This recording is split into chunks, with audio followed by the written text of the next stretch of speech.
Mesdames et messieurs, bonjour, bonsoir, bienvenue dans ce bulletin d'information sur la radio-télévision Faris. Le taux de référence calculé par la BRH pour ce vendredi 9 août 2024 est de 131 gouttes 48 pour $1 américain. Pour combler les postes vacants laissés par les employés qui sont voyagés ou qui sont en retrait, le Premier ministre Gary Coney annonce le recrutement de 800 jeunes au sein de l'administration publique.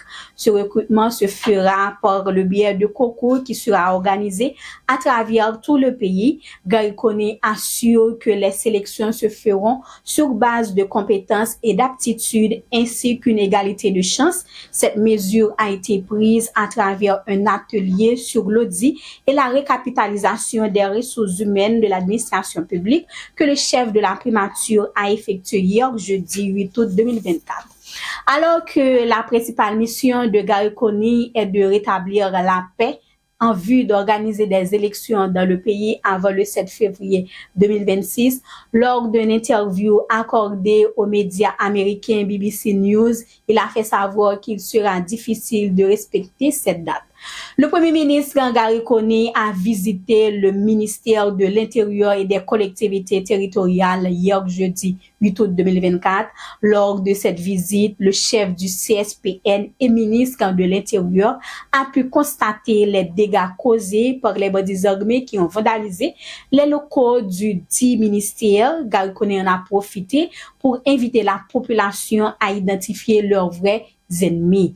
Dans une note de presse publiée en date 7 août 2024, le parti politique Famille Lavalas fait une triste description de la situation actuelle du pays. En ce sens, il recommande la population à s'unir leurs forces en vue de lutter contre cette insécurité dit planifiée afin de rétablir la paix dans le pays.